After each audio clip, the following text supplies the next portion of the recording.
सोचिए, एक ऐसा शहर जिसे खुद देवताओं ने बनाया हो, एक ऐसी नगरी जहां सोने और कीमती पत्थरों से जड़े 9 लाख महल थे, और फिर एक दिन अचानक वो पूरा का पूरा शहर समंदर में समा गया। जी हां, ये कहानी है द्वारका की, एक ऐसा अजूबा जो लहरों के नीचे कहीं खो गया। सदियों तक इसे बस एक कहानी ही माना गया। पर क्या हो अगर ये सिर्फ एक मिथ ना हो? क्या वाकई में एक ऐसा शहर हो सकता है जो किसी देवता ने बसाया और एक श्राप ने डुबो दिया? यही वो सवाल है जिसकी तह तक हम आज जाएंगे। तो चलिए सबसे पहले इसकी कहानी में उतरते हैं। देखते हैं कि हमारे प्राचीन ग्रंथ इस शानदार शहर के बारे में क्या बताते हैं। देखिए, कहानी कुछ यूं है कि भगवान कृष्ण ने खुद समंदर के देवता से जमीन मांगी थी, और उन्हें मिली भी। समंदर के बीचों बीच करीब 153 स्क्वायर किलोमीटर जमीन, और इस जमीन पर देवताओं के आर्किटेक्ट विश्वकर्मा ने एक ऐसा अजूबा खड़ा कर दिया। मतलब एक ऐसा शहर जिसमें 9 लाख से भी ज्यादा महल थे, जो सोने और कीमती रत्नों से चमकते थे। ये सिर्फ खूबसूरत नहीं था, बल्कि उस जमाने का एक सुपर एडवांस्ड शहर था, जहां एक बहुत बड़ा पोर्ट और बेहतरीन सिंचाई का सिस्टम भी था। लेकिन हर कमाल की कहानी में एक ट्विस्ट तो होता ही है। तो सवाल यह है कि यह स्वर्ग जैसा शहर आखिर अपने अंत तक पहुंचा कैसे? कहते हैं इसका विनाश 2 श्रापों से जुड़ा है। पहला श्राप महाभारत के युद्ध के बाद दुखी गांधारी ने भगवान कृष्ण को दिया कि उनका पूरा यदुवंश आपस में लड़कर ही खत्म हो जाएगा।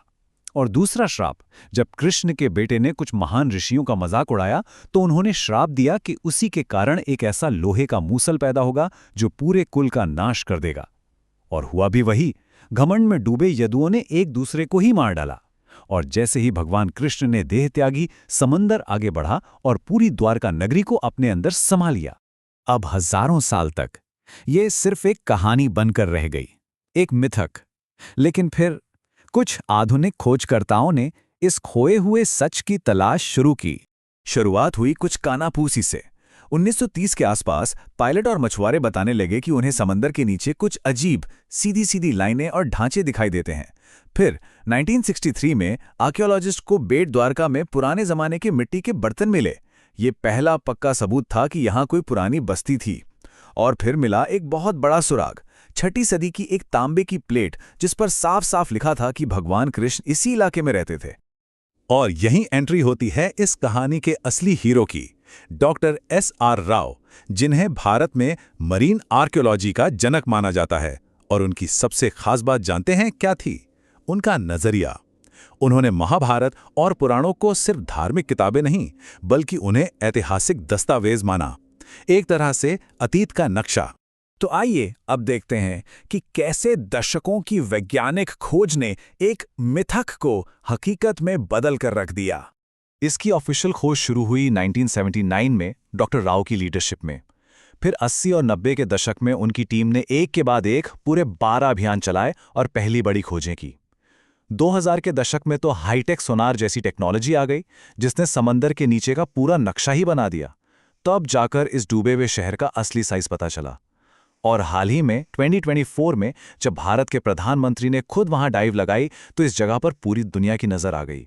तो सबसे बड़ा सवाल यह था, जो कुछ भी मिल रहा था, क्या वो हमारी पुरानी कहानियों से मेल खाता था? देखिए, महाभारत में लिखा है कि द्वारका एक ऐसा शहर था जो बहुत बड़ी बड़ी दीवारों से घिरा हुआ था। और जानते हैं गोताखोरों को क्या मिला? कुछ ऐसा जिस पर यकीन करना मुश्किल है।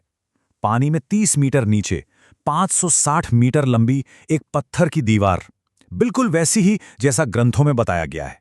उन्हें बड़े बड़े पत्थर के खंभे मिले जो शायद किसी महल का हिस्सा रहे होंगे। और तो और 3 छेदों वाले एडवांस्ड पत्थर के लंगर भी मिले, जो इस बात का पक्का सबूत थे कि एक बहुत बड़ा और बिजी पोर्ट था। अब इसमें कोई शक नहीं था कि ये एक पूरी प्लानिंग से बसाया गया शहर था। लेकिन सबसे हैरान कर देने वाली खोज तो अभी बाकी थी। जब कुछ मिट्टी के बर्तनों की कार्बन डेटिंग की गई, तो पता चला कि वो 9000 साल पुराने हैं। जरा इस बात को समझिए, ये हड़प्पा सभ्यता से भी हजारों साल पुरानी बात है। इस एक खोज ने तो जैसे भारतीय इतिहास की पूरी टाइमलाइन ही बदल कर रख दी। तो चलिए अब उस बड़े सवाल पर आते हैं। ये तो साबित हो गया कि शहर था, पर आखिर ये डूबा कैसे? यहाँ पर हमारे सामने 2 कहानियां आती हैं। एक है धार्मिक मान्यता, जिसके अनुसार शहर श्रापों की वजह से डूबा, जो एक युग के खत्म होने का संकेत था। और दूसरी तरफ है विज्ञान की थियरी। जियोलॉजिकल स्टडीज बताती हैं कि उस दौर में समंदर का लेवल अचानक बहुत तेजी से बढ़ा। हो सकता है किसी सुनामी या बड़ी आपदा की वजह से, जिसने इस तटीय शहर को हमेशा के लिए डुबो दिया। और कमाल की बात यह है कि विज्ञान इस थ्योरी को सपोर्ट करता है। साइंटिफिक स्टडीज से यह कंफर्म हुआ है कि करीब 9 से 11,000 साल पहले अरब सागर का लेवल आज से 25 मीटर नीचे था और करीब 5,000 ईसा पूर्व में समंदर के लेवल में अचानक और बहुत बड़ी बढ़ोतरी हुई। ये टाइमलाइन द्वारका के डूबने की कहानी से एकदम मैच करती है। पर यह खोज सिर्फ इतिहास की बात नहीं है। आज के समय में भी इसकी एक बहुत बड़ी और जीती जागती विरासत है। अभी हाल ही में फरवरी 2024 में ये जगह फिर से दुनिया भर की सुर्खियों में आई, जब प्रधानमंत्री नरेंद्र मोदी ने खुद इन खंडरों के बीच जाकर पूजा की।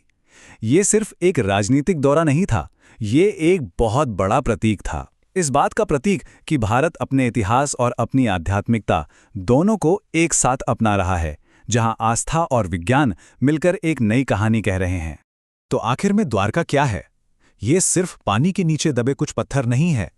ये वो खोया हुआ शहर है जो हमारी हजारों साल पुरानी संस्कृति, हमारी गहरी आस्था और अब हमारे वैज्ञानिक रूप से साबित हो चुके इतिहास के बीच एक जीता जागता पुल बन गया है। और ये हमें एक बहुत ही दिलचस्प सवाल के साथ छोड़ जाता है। सोचिए, अगर द्वारका, जिसे सदियों तक सिर्फ एक मिथक माना गया, वो सच निकली, तो ऐसी और कितनी कहानियां हैं जिन्हें हम आज भी सिर्फ मिथक मानते हैं, जबकि वो असल में वो इतिहास हो सकता है जिसे खोजना अभी बाकी है।